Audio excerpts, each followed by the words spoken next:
Saïd, bonsoir, vous êtes un des membres de la Voix des sans-papiers. Quel est votre sentiment justement aujourd'hui?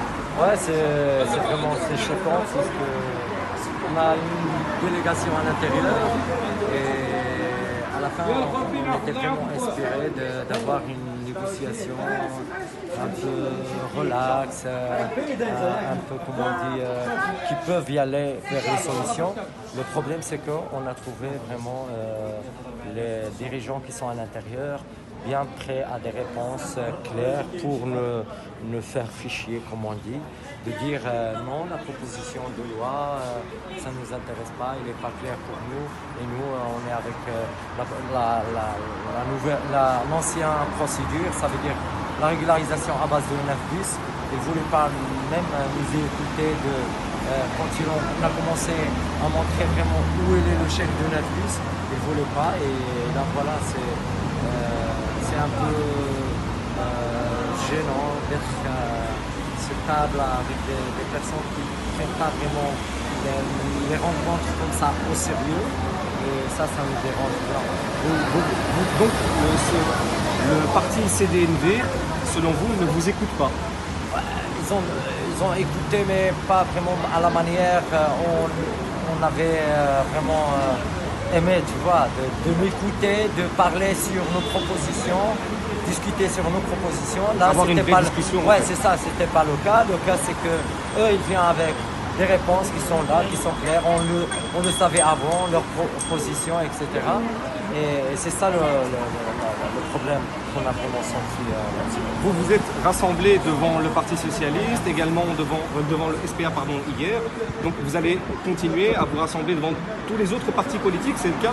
Ouais, ça c'est clair. Il faut vraiment qu'on leur mette devant une responsabilité. Pour nous, tout est responsable sur la situation des sans-papiers. Tout le monde est responsable. Il n'y a personne qui... Tout le monde est responsable. Si les autres ne veulent pas réagir, ne veulent pas trouver une solution, alors il faut un rapport de force. Ils disaient, basta, soit une régularisation, soit on voit une autre chose qui est claire. Quel est le message que vous voudrez adresser au gouvernement? Ouais, c'est le Covid aujourd'hui. Il faut voir des milliers de personnes qui sont là, qui sont exclues par la solidarité sociale qui était menée par le Conseil national. Et ça, il nous a fait vraiment toucher beaucoup. Et on aimerait bien être dans sa solidarité, on aimerait bien avoir une situation claire parce qu'on est des citoyens. C'est clair, on est des citoyens. On paye nos loyers, on paye tout ce qui est payant dans la société, l'électricité, on a tous des... Vous consommez? On consomme, bien sûr, on contribue dans l'économie de ce pays. Donc double face, ça veut dire on travaille, exploité, en même temps on paye, etc. C'est ça, alors ce qu'on aimerait bien que ce gouvernement voit les choses humaines. Aujourd'hui, il faut qu'il voit les choses humaines. La politique, on le laisse à part. Tout ce qui est entre les partis aujourd'hui, la gauche et la droite, les propositions comme ça, on va le laisser. Et on dit humainement, aujourd'hui, il y a une catastrophe de Covid-19, alors il faut qu'on sauve ces gens-là et après on discutera sur le reste. Vous comprenez l'attitude de la Belgique alors que d'autres pays européens comme le Portugal et l'Italie, elles, décident de régulariser les sans-papiers? Oui, c'est ça. Alors il y a une volonté politique. Dans les deux parties, il y a une volonté politique. En même temps, il y a une conscience politique dans toute la société.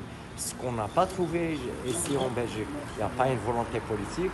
Tu as des conflits entre les partis sur les gouvernements et les sans-papiers sont là-dedans. Ça veut dire s'il n'y a pas vraiment ces conflits-là de créer un gouvernement machin, peut-être la proposition des sans-papiers aujourd'hui, ça passera. Mais tant qu'il y a ces problèmes entre les partis, les sans-papiers restaient au milieu. Voilà, quand tu parles au côté droite, ils ne sont pas d'accord, au côté gauche, oui, il faut qu'on appuie. Et c'est ça, alors c'est ça ce qu'on vous dénonce.